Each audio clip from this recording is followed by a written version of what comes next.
Bueno, a continuación le vamos a dar lugar a la doctora Alejandra Aredes. Ella es especialista en pediatría, especialista en desarrollo infantil y en esta oportunidad nos va a charlar, la charla va a ser acerca del desarrollo motor en la infancia. Bueno, Alejandra, no más preámbulos, así que gracias. Bueno. Hola, ¿cómo están? Bueno, gracias a la Sociedad de Pediatría por la invitación, al Comité de Educación Continua. Y bueno, es un placer estar acá y formar parte de esta jornada, ¿sí? La charla de hoy, ¿cómo se pasa esto? ¿Sí? Ah, está, listo, perfecto, y así se vuelve, perfecto. Bueno, la charla de hoy tiene que ver con el desarrollo infantil, ¿sí? Pero es una mirada, el objetivo de este encuentro es mostrar otra mirada diferente del desarrollo infantil, más allá de la que todos conocemos en relación a la adquisición de los hitos y las pautas motoras que todos vemos en el consultorio. La charla de hoy quiere mostrar todo eso que sucede en el trayecto mientras que, digamos, el niño logra la autonomía, ¿sí? Así que por eso tiene como otro enfoque y espero que les sea productivo y que pueda ampliar esta mirada. Bueno, el desarrollo psicomotor es un proceso continuo que va de la concepción a la madurez con una secuencia similar en todos los niños, pero con un ritmo variable, esto que hablaba la doctora del Turco, ¿sí? Mediante este proceso el niño adquiere habilidades en distintas áreas, en el área del lenguaje, motora, manipulativa y social, que le permite una progresiva independencia y adaptación al medio. El desarrollo motor en la infancia constituye un pilar fundamental para el despliegue de las habilidades ocupacionales esenciales, ya que permiten a los niños participar activa y significativamente de su entorno.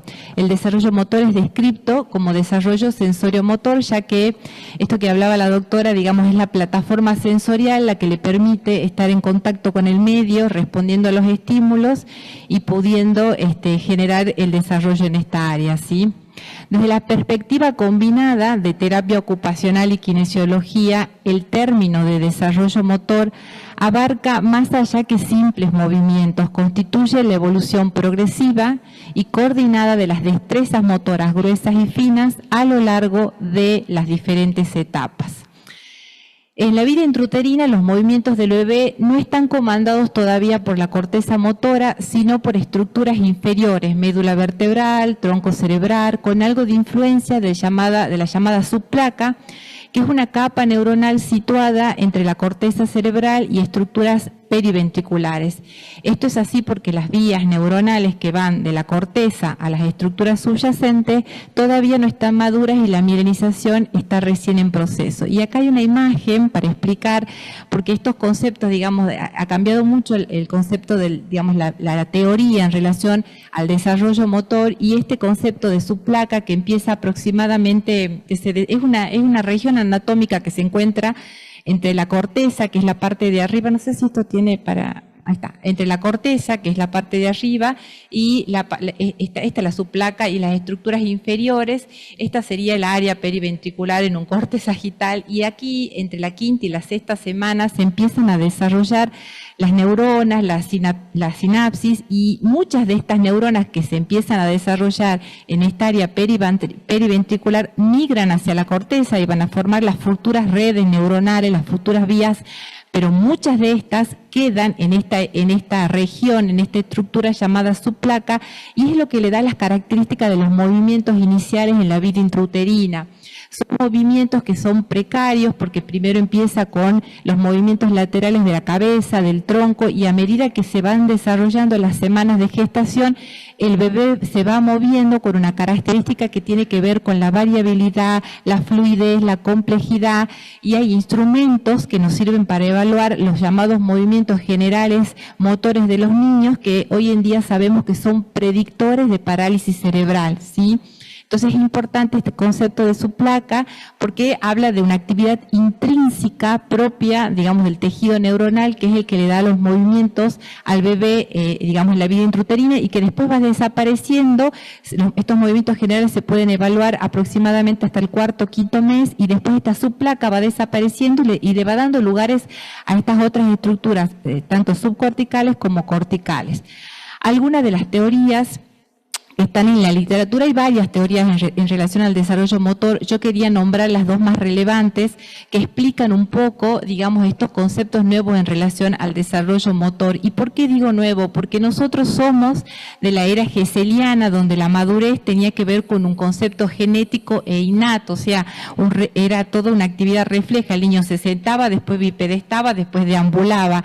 Y hoy se sabe que el desarrollo motor está claramente impactado por la experiencia, ¿sí? Por esto de que el niño, este binomio ensayo-error que se repite, que el niño realiza, que se cae, que se levanta, que realiza una maniobra, la repite, la hace de nuevo diferente. Entonces, estas dos teorías, la de los sistemas, que es de Thelen, Smith y colaboradores, y la teoría de selección de grupos neuronales de Edelman, Hader y Algra, tienen como común denominador que para ambas el desarrollo motor tiene un concepto no lineal, con un origen multifactorial, que se da en fases, ¿sí? Y que está improntado por características que son propias del niño, que tienen que ver con, por ejemplo, la fuerza muscular genéticamente determinada, que tiene que ver con el peso del niño, que tiene que ver con las características preexistentes del niño. Si tiene una patología cardíaca, por ejemplo, su desarrollo motor va a estar condicionado, ¿sí?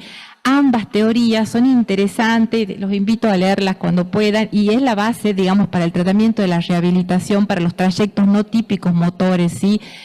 Ambas tienen en común lo que acabamos de decir, pero para la teoría de los sistemas el entorno tiene un peso relevante y no así lo genético. En cambio, para la teoría de selección de grupos neuronales, lo genético, lo epigenético y el entorno tiene un peso relevante, y hay muchos instrumentos como el perfil del desarrollo motor en los niños que se basan en esta teoría para la rehabilitación y para el diagnóstico, ¿no?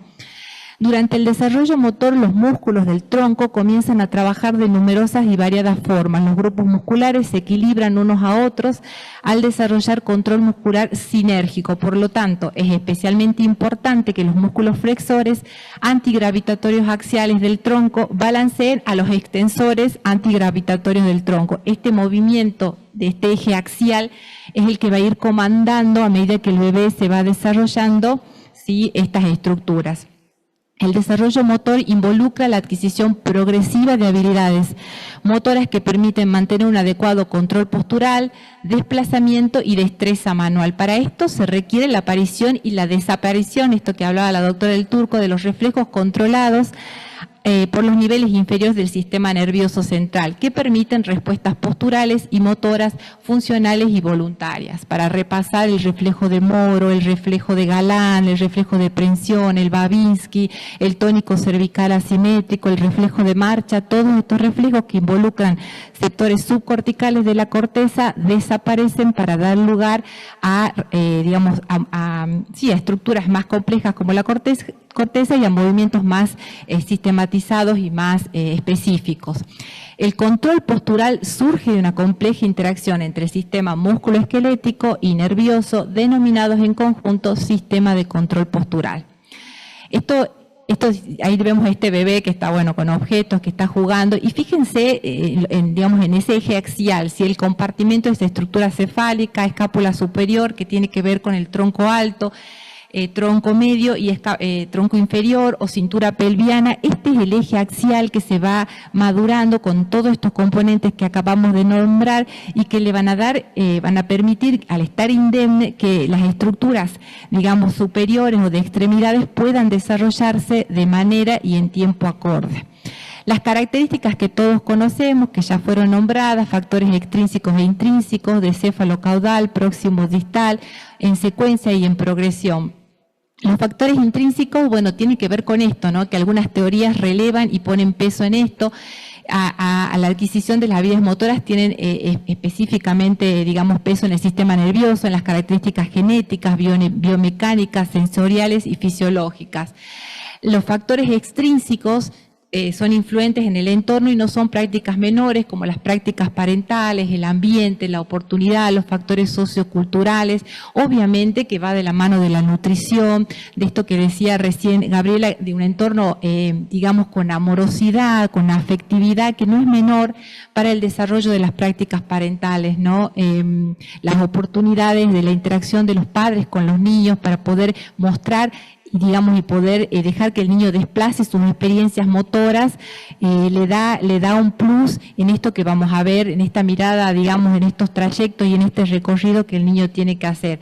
Hay otras culturas donde a los chicos se los envuelve, se los arropa y hay una creencia que esta forma de envolver va a generar un desarrollo motor a futuro. Son creencias, pero que claramente también impacta en las culturas, ¿sí? en el desarrollo motor. Bueno, de los cefalocaudales, esto que decíamos, esta dirección de arriba hacia abajo, las habilidades y funciones motoras tienden a desarrollarse primero en las áreas superiores del cuerpo antes de extenderse a las áreas inferiores. Próximo distal, este patrón de desarrollo se produce desde el centro del cuerpo hacia las extremidades, las habilidades motoras gruesas y los controles musculares en áreas cercanas al tronco se desarrollan antes que las habilidades más finas y precisas en las extremidades. Bueno, esto es un poco lo que veníamos diciendo. Entonces, bueno, la secuenciación y progresión, que este proceso sigue una secuencia específica y progresiva, lo que significa que ciertas habilidades motoras se desarrollan de un orden lógico y avanzan gradualmente. Es difícil pensar, lo que hablábamos recién, que un niño pueda deambular si no hay una bipedestación idónea, si no hay una sedestación idónea. O sea, los trayectos motores tienen que seguir una secuencia y un orden porque eso es lo que le permite pasar una plataforma segura para poder pasar a la etapa siguiente. Entonces, y la gravedad, digamos que es algo importante, sí, que cumple un papel fundamental en el desarrollo muscular y la postura. Con el crecimiento, al adoptar diversas posturas, los músculos se adoptan para contrarrestar la atracción gravitatoria. El niño desde que nace tiene desafíos en relación a la gravedad. Recordemos que la estructura que más difícil, que más grande en relación a su cuerpo es la cabeza. Entonces, digamos, desde el nacimiento, cuando yo lo coloco en una posición prona, el tener que levantar, liberar orificios ya es desafiar la gravedad. Por eso muchas veces, digamos, son posiciones que al niño no le agradan, no le gustan, lo incomodan, pero que son, digamos, importantes para la estimulación, ¿sí? Bueno, ¿qué mirar durante el camino hacia la autonomía motora? Y estos son conceptos que han sido nombrados en la charla anterior, pero que se van a desarrollar ahora un poquito más ampliado, que tiene que ver con esto, ¿no? Con este concepto de adaptabilidad y variabilidad, planos de movimiento, carga y transferencia de peso, planificación motora, integración sensorial y entorno. Estos conceptos, digamos, son importantes y son características observables en el consultorio cuando yo estoy evaluando a un niño, ¿sí? Cuando lo estoy mirando. Obviamente no dejo de ver los hitos que todos vemos en el consultorio, si hay sostencefálico, si se sienta, si bipedesta, si rola, si hay cuadripedia, pero sí es importante ver que todos estos hitos se vayan logrando con estas características que son importantes y que son observables. También decir que para, digamos, mirar este tipo de características hay instrumentos que nos dan herramientas para poder, digamos, observarlas de maneras más precisas, ¿sí? Hay instrumentos que uno puede estudiar o se puede perfeccionar, pero también lo observable es válido y nos habla de trayectos típicos dentro del desarrollo. Y bueno, vamos a desarrollar. La variabilidad tiene que ver con el repertorio de opciones para lograr un objetivo específico. ¿Qué quiere decir? Todos los movimientos que el niño haga para poder lograr lo que quiere. ¿Sí? En este caso, fíjense, es un niño sí que está en una posición prona, que busca un objeto, tiene apoyo de uno de los antebrazos y tiene extensión del otro para poder lograrlo. Hay extensión del miembro inferior. Esta es una forma de, digamos, de repertorio motor. Puede ser que levante la mirada y le pida a la madre que le alcance el objeto, puede ser que llore, puede ser que repte. A eso se refiere variabilidad, a las opciones de movimientos que puede tener el niño. Y cuando hablo de adaptabilidad, es la capacidad para seleccionar de ese repertorio la estrategia más eficiente para una situación específica. Las estrategias ya nos hablan de otro tipo de intervención, nos hablan de cognición, nos habla de integración de los sentidos, y esto sucede obviamente en forma más variable a medida que el chico va creciendo. Pero la pregunta es, ¿Hay adaptabilidad y variabilidad en los primeros meses de vida? Sí. Por ejemplo, la succión. Recordemos que es un reflejo que se genera en la vía intrauterina y que ya cuando nace en un chico a término, la succión es idónea para que poder sacar de ese pecho materno de forma adecuada y poder alimentarse. Y de hecho, los prematuros que a veces tienen dificultades en las succiones porque estos conceptos de variabilidad y adaptabilidad todavía no están maduros, ¿sí? Pero hay, digamos, desde el nacimiento hasta la etapa adulta, estos conceptos de adaptabilidad y variabilidad se van desarrollando. Carga y transferencia de peso es la habilidad para moverse y hacer transiciones. Cargar peso y transferir el mismo son características básicas del desarrollo motor. El movimiento implica un desplazamiento o redistribución de peso. Fíjense este niño que está intentando bipedestar, digamos, el apoyo, ¿sí? Obviamente hay una estructura axial idónea, o sea, hay un eje cefálico que va, digamos, que está en coherencia con la cintura escapular, con el tronco medio y la pelvis. Hay apoyo en rodillas de peso, hay apoyo del peso en las plantas de los pies y en el piso, y eso le permite erguirse y bipedestar. Si esto no estuviera indemne, no es posible y no es un trayecto típico, ¿sí? Los movimientos los manejos de los planos de movimiento. Los planos de movimiento sí son conceptos desde la kinesiología, pero nosotros nos quedemos con esto, con planos, ¿sí? Para que los podamos entender. El desarrollo típico de los componentes del movimiento se van adquiriendo con cierto orden. Primero en el plano sagital, luego en el plano frontal y por último en el transverso, producto de las actividades musculares a medida que el bebé interactúa con el ambiente. Dichos componentes son necesarios para alcanzar los aspectos cualitativos del desarrollo. Para mostrarlo y ejemplificarlo, es la mirada observacional de un niño en los distintos planos y nos da la información de cómo se mueve, es eso. Por ejemplo, en el plano sagital, que es el chico que está acá, podemos ver, bueno, hay extensión de miembros superiores, pero acá con el movimiento de la cabeza hay flexión y hay extensión. Esto es la mirada del plano sagital y que se ve en un bebé chiquitito, en un niño de 3 meses, donde ya en posición prona puede extender y flexionar la cabeza. El plano sagital se puede ver en niños un poco más grandecitos y acá vemos, por ejemplo, en decúbito en lateral, cómo hay aducción y abducción del brazo, nos habla de este tipo de movimientos y esto se tiene que dar, volvemos a repetir, con un control postural idóneo, porque si yo tengo un niño que está con un trayecto, digamos, por ejemplo, con una hiperextensión, un trayecto no típico, este tipo de movimientos no es posible y no se logran de una manera acorde. Y el plano de rotación que se ve ya en niños más grandes y se ven, digamos, a partir de los 6 y 8 meses, cuando, por ejemplo, durante la sedestación el niño rota, ¿sí? Para buscar un objeto, volvemos a lo mismo, hay un eje axial que está entero, que está idóneo y le permiten este tipo de movimiento. Este tipo de, digamos, de observaciones yo las veo en el consultorio, solo tengo que saber buscarlas y registrarlas para que nos den una información de que, digamos, este tipo de trayectos va sucediendo de forma típica. La planificación motora tiene que ver con eso, con el proceso de... Alguien está hablando.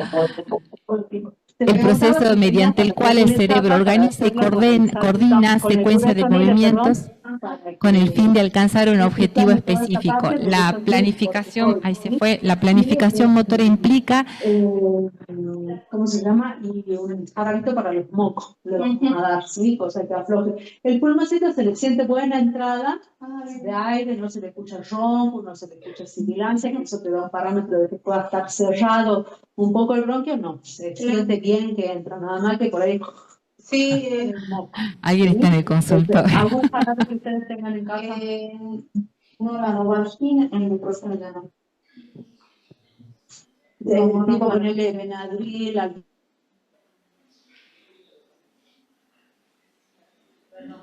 No, está bien. Esta planificación ahí, esa. Está bueno. No, ahí está. Ahí está. Bueno, planificación motora, esto que decíamos, la planificación motora implica la integración de información sensorial, cognitiva y motora para generar una respuesta motora efectiva. Y acá esto que hablamos, digamos, habla de ideación, de planificación, de ejecución. Desde que nacemos hasta que nos morimos, estamos planificando nuestros movimientos, cómo voy a agarrar el micrófono, cómo me voy a desplazar, si voy a dejar esto sobre la mesa, mido la distancia, y eso el bebé, digamos, los primeros años de vida lo va realizando de una forma, digamos, mucho más específica, con estos factores que hablamos que tienen que ver con el entorno, ¿sí? Por último, esto que decíamos, digamos, del proceso sensorial, que tiene que ver con la forma en que el sistema nervioso percibe, organiza y utiliza la información sensorial del cuerpo y el entorno para generar respuestas adaptativas. El enfoque se centra en cómo los niños y adultos procesan y responden a los estímulos sensoriales para participar de manera efectiva en la actividad de la vida diaria. Aquí, bueno, esto es un poco para ver los ejemplos de planificación motora, el agarre del lápiz, el agarre en puño, cómo va a ejecutar. Los primeros años son rayas desorganizadas, después hace círculo, después aparece a los 3 añitos, aparece el monigote, cuando empieza a andar en bicicleta, que ya hay un control postural, digamos, maduro, y ahí, digamos, están las habilidades de la coordinación, están siendo también desarrolladas y están idóneas, cuando tiene que vestirse. Todo esto son ejemplos de planificación motora, ¿sí? Y por último quería, a ver si se puede, ahí está. Les quiero explicar este video porque pasa rápido, pero acá esto es un video de una niña de 14 meses en un laboratorio de marcha por una doctora que es investigadora y digamos investiga todo este tipo de conceptos. Aquí se aplica todo lo que acabamos de hablar, la variabilidad, la adaptabilidad, los planos de movimiento, la carga y transferencia de peso, el entorno. Es una niña que está en un laboratorio de marcha y se va, digamos, esto es una rampa, se va empinando y se va viendo cómo la niña se va desplazando y va logrando ir detrás de un juguete, ¿sí? Entonces se van a ver todo ese tipo de los conceptos que acabamos de hablar para ejemplificar, y también quiero que observen, por eso me anticipo, que observen que no solo lo motor está aquí, fíjense las habilidades comunicativas preverbales, cómo señala, cómo mira a su cuidador, cómo el entorno colabora para este desarrollo. Entonces, digamos, de eso es un poco, digamos, esta mirada, ¿no?, en relación al desarrollo motor. No sé si hago así, como lo... Ay, a ver, ¿así? No, porque este es el puntero. Ahí, capaz. Y eso es lo que un poco transmitirle de esto, ¿no?, de este desarrollo motor. Espera, antes que pase, era un poco transmitir esto, digamos, para que se vea, se ejemplifique, pero esto es la vida cotidiana, lo vemos en el consultorio cuando el chico abre la puerta, cómo agarra la manija, cómo nos mira, cómo cierra la puerta, si se trepa en la escalerita para la camilla. Todo eso es variabilidad, es adaptabilidad, es carga y transferencia de peso, es para que lo observemos. Y lo último, no quería dejar de nombrar el gateo, que es un hito motor que en el consultorio nos pregunta si gatea, si no gatea, si es normal. Recordemos esto, que es un hito motor importante debido a que marca el inicio de la movilidad entre los 6 y los 10 meses, requiere la coordinación de extremidades y tronco para mantener el equilibrio y el control de propulsión al frente, provee de oportunidades de experiencias ópticas, selección y exploración ambiental. Esto es un trabajo, pero no es una condición sine qua non, no es un hito obligatorio. Hay un 20% de niños que no gatean y esto no impacta en su desarrollo. Esto es una revisión bibliográfica de Kowalski que dice esta conclusión, ¿no?, que los que gatean está buenísimo y tiene un montón de beneficios, está bueno que gateen, y los que no gatean no pasa nada, ¿sí? No impacta en su neurodesarrollo, ¿sí? Y acá, bueno, estas son las formas el A es el gateo, digamos, estándar, con apoyo de 4 puntos, y todos los que siguen son formas de desplazamiento, ¿sí? Lo único para decir de acá es que todas estas formas de desplazamiento son buenas, son típicas mientras haya variabilidad, mientras haya desplazamiento, porque por ejemplo hay una que se llama, bueno, al español está mal traducido, voy a decir que es de sentadito, se traduce de otra forma al español, pero es una mala palabra, y que el niño se desplaza como sentado y con, digamos, apoyo de sus brazos. Ese tipo de desplazamientos son típicos, pero tiene que haber variabilidad. El chico tiene que lograr otras posturas, pasar de sedestación a prono, de prono, ponerse en cuadripedia, hacer otro intento de desplazamiento, porque cuando el desplazamiento se vuelve estereotípico es cuando hablamos de poca variabilidad y de poca adaptabilidad. Entonces ahí es donde los trayectos se pueden hacer no típicos, ¿sí? Bueno, y no quería dejar de nombrar, como todos los pediatras conocemos los hitos motores que vemos en el consultorio, que los observamos por trimestre, esto está en la literatura, todos los conocemos, pero bueno, la idea de hoy era mostrarle otra cara del desarrollo motor para observar y para mirar en el consultorio. Está la Biblia y muchas gracias.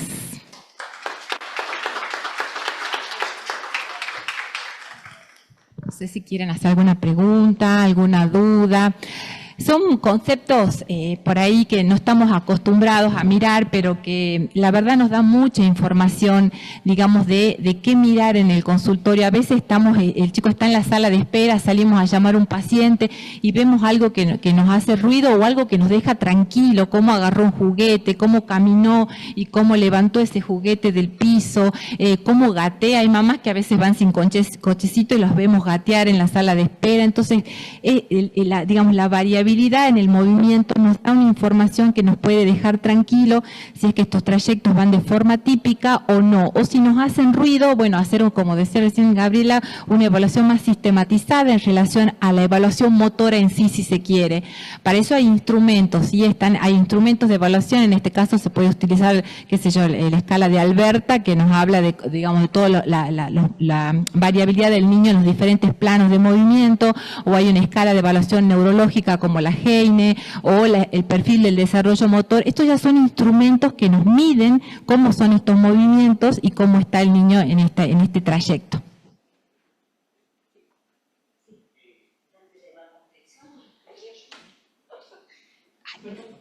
Tenía capturado. Sí, está re frío acá. Sí.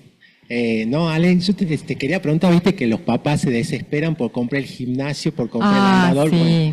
Y uno siempre aclara que cuanto más natural sea todo, dejarlos, digamos, con las pautas. Y también como calmarlos un poco porque ellos creen que es regla, todo sonríe, habla, qué sé yo, camina, se sienta en eso, digamos, o sea, de transmitir, digamos, no sé, ¿qué pensás vos de todo eso? No, está bueno, o sea, digamos, claramente, digamos, este concepto, digamos, de las teorías, lo que han puesto, digamos, sobre peso, hacen relevancias en el entorno.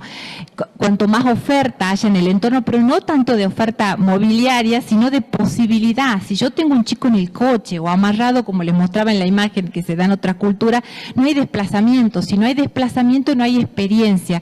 Ahora se sabe que, por ejemplo, hay variabilidad interindividual e intraindividual. O sea, hay maniobras que el chico realiza de una forma de gateo que la hace un día lunes de una forma y el día miércoles de otra manera. Esa es la intervariabilidad que hay en el registro individual de cada niño. Entonces, digamos, los mobiliarios, sí, digamos, no estarían mal, pero lo que hay que permitir, por ejemplo, lo que es de buena práctica es la posición prona. Digan en sus consultorios que los pongan boca abajo a los chicos. Los primeros 6 meses de vida es una posición que los estimula un montón, porque el niño, obviamente, esto que hablamos, este concepto de gravedad, de tener que vencer la gravedad para poder sostener la cabeza, les da incomodidad, no les gusta. Nosotros los ponemos en el consultorio y lloran, se los nota incómodos, pero esa incomodidad es lo que le va a permitir buscar, registrar el entorno, mover la cabeza, buscar a su mamá, le da mucha información, ¿sí? Y esa incomodidad permite que estos músculos antigravitatorios, extensores, flexores,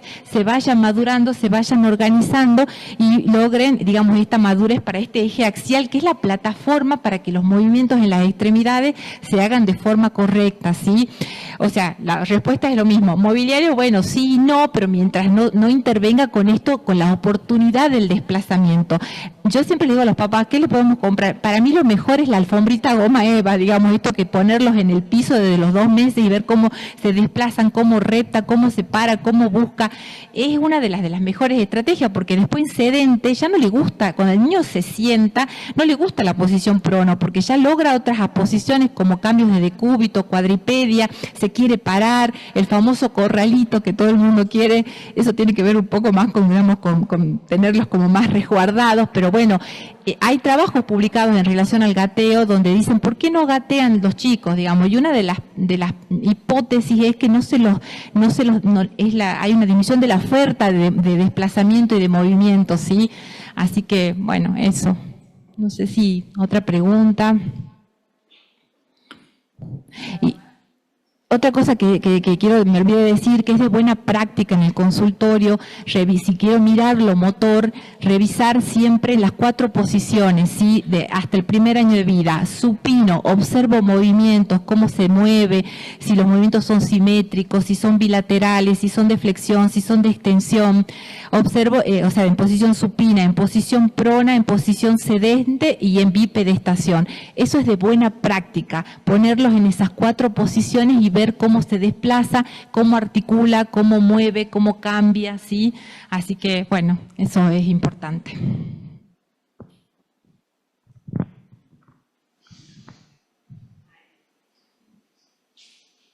Hola, Alexa, excelente la María. Yo hago consultorio de seguimiento de prematuros y lo que se ve mucho es lo de lo que vos decías del doctor, ¿no? Sí. Son madres como temerosas. Sí. Temerosas de que se caigan los bebés cuando van haciendo, digamos, los madurativos. Y cómo influye eso, digamos, en la estimulación del bebé, en la adquisición de los hitos madurativos.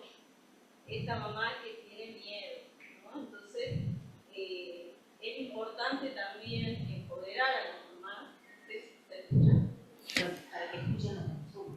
Bien, pero empoderar a esas mamás y generar confianza, ¿no? Porque las mamás que tuvieron un bebé prematuro tienen miedo, ¿no?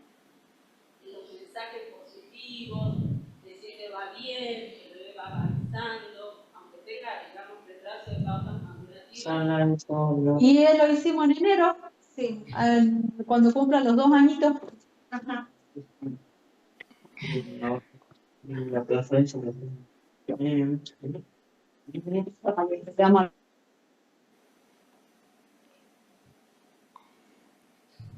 estimular, ¿no? Donde la encontremos a esa mamá, porque seguramente esa mamá con el bebé va a pasar por distintas especialidades, depende, digamos, del hándicap con que haya quedado el bebé, pero eso es importante, siempre dar mensajes positivos, no decir que esto lo estás haciendo bien, porque la mamá que ha tenido un bebé prematuro es muy culposa. Sí, tal cual. Eso, digamos, como equipo de salud, me parece que hay que tener en cuenta.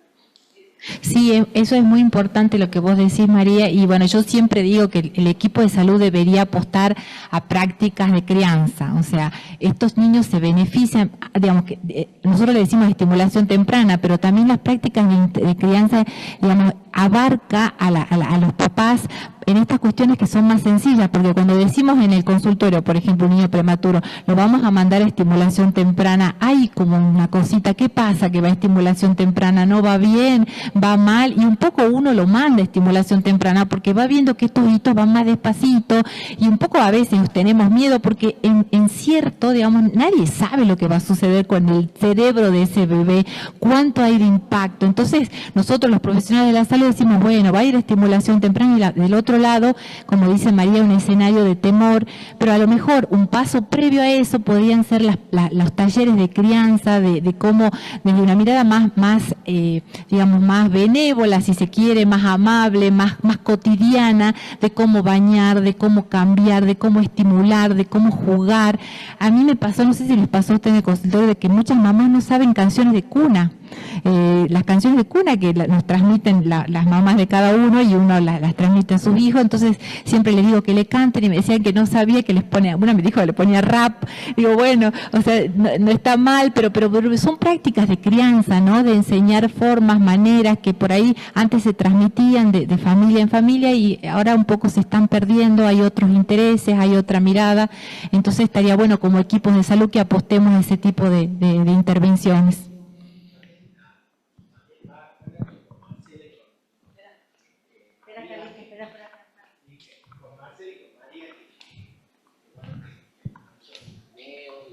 Muchas veces nos pasó de chicos prematuros de extremo, dice que uno dice, bueno, ese chico no, o sea, al final, no sé qué, que uno tiene que hacer una revolución, todo esto, me acuerdo yo de eso.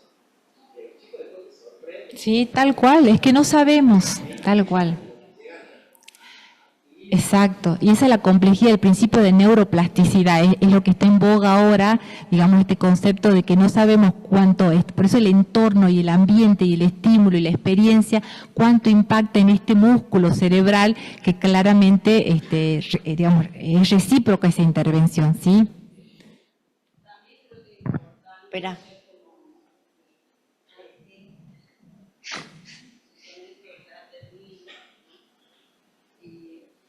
Por más que el bebé tenga, digamos, alguna secuela, no dar así como pronósticos, ¿no? O no va a hacer esto, o no va a estar bien en la escuela, o no va a caminar. Me parece que hay que desterrar ese tipo de mensajes porque, como dice él, los chicos les sorprenden, digamos, y el entorno hace mucho, ¿no? Y los mensajes positivos, no solamente en la mamá, sino a veces en la familia, ¿no? Porque entonces, cuando uno va al consultorio hay una abuelita detrás, no quiero, digamos, dejar mal a las abuelitas, pero digamos, abuelitas, tías, vecinas, que no dan cosas positivas, ¿no? Entonces, eso es increíble cómo, digamos, bajonea mucho, sobre todo a las madres.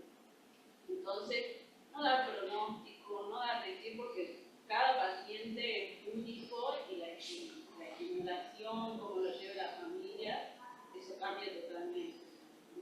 Porque ese es un concepto que teníamos antes, ¿viste? Que vos decías, bueno, quedó con una hemorragia, fue prematuro, grado 4, tiene hidrocefalia y no, te da mal, ¿no? Entonces hay que tener cuidado. Sí, yo creo que esto tiene, como decía recién Alejandra, el tema de la plasticidad neuronal y sobre todo lo que dice María y Carlitos, no desalentar a la familia, sino que al contrario, ¿no? Alentarlo, fomentar, ayudar con los miedos, porque son mamás que vienen con una carga emocional, vivieron muchísimas cosas a veces durante la internación en neonatología y a veces estimularlas también a que no comparen su hijo con el sobrino, el primo o el vecino, ¿no? Que las pautas de maduración a lo mejor se alcanzan de manera diferente y sobre todo esto, seguir alentando, acompañando y estimulándolas en cada visita, ¿no? Yo no sé si alguien quiere decir algo más. Vamos a dar por concluida. Muchísimas gracias. Excelente la charla, Alejandra. Nos vamos a tomar unos 10 minutos para un break y después vamos a seguir con las charlas, ¿sí? Muchas gracias. Acá.